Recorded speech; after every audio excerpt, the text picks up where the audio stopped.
Bonjour à tous, alors on se retrouve sur Minecraft pour vous apprendre à faire de la modélisation 3D sans aucune connaissance en logiciel 3D.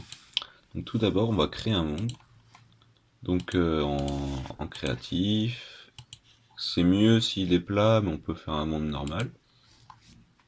Donc le but ça va être de créer des objets avec des cubes afin de les imprimer, de les exporter ensuite avec un modèle 3D et ensuite les imprimer. Donc par exemple, ça on n'a pas le droit de faire, parce que du coup l'objet qui sera représenté par la pierre en gris, il faudrait une vraie liaison entre les deux cubes, donc on a le droit de faire ça, on a le droit de faire ça, mais on n'a pas le droit de faire ça.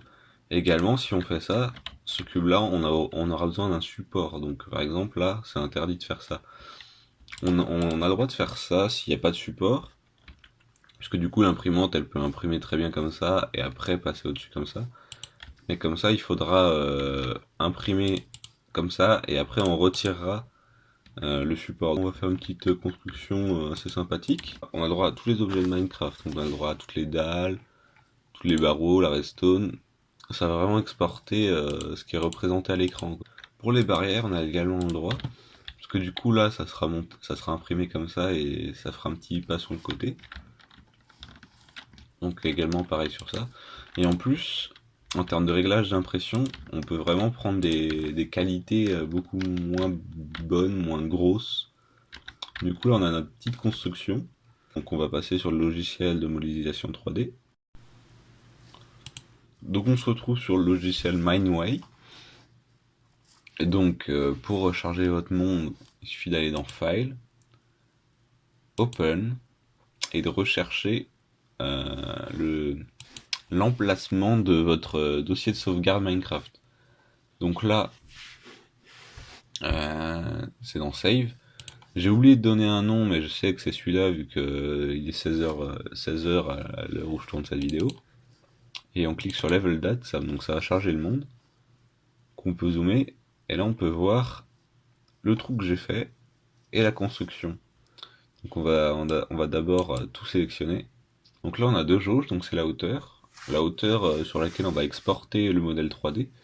Donc ça on s'en fiche un peu, on peut le garder ça super grand, sauf s'il y a des choses au-dessus de notre modèle 3D qu'on veut exporter, et la profondeur. Donc la profondeur, c'est pour ça qu'on a fait le trou. C'est pour pas prendre en cause les choses. Donc là on prend tout ce qui est en dessous, donc c'est pour ça que tout apparaît un peu rose. Donc on va remonter un petit peu. Donc là le trou n'est pas pris en compte. Donc là on a la première plateforme, et là c'est bon. Là on a juste le modèle 3D qui est au-dessus. On va aller dans File, Export for Rendering pour bien prendre en compte les barrières un peu en plus. On va l'envoyer sur le bureau. On va sélectionner STL. Le modèle, on peut prendre des centimètres par exemple. Comme ça, chaque bloc sera égal à 1 centimètre. Après ça, c'est réglable sur le logiciel 3D. On fait OK.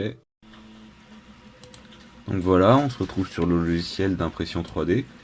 Donc on peut voir qu'il y a quelques petites erreurs sur le dossier créé, mais il suffit de cliquer ici pour réparer le modèle. Et du coup, on va pouvoir l'imprimer et voir ce que ça donne dans la réalité. À tout de suite. Donc voilà l'impression qui se passe plutôt bien. On peut voir que les détails sont respectés. En même temps, les blocs, ça va, c'est assez simple.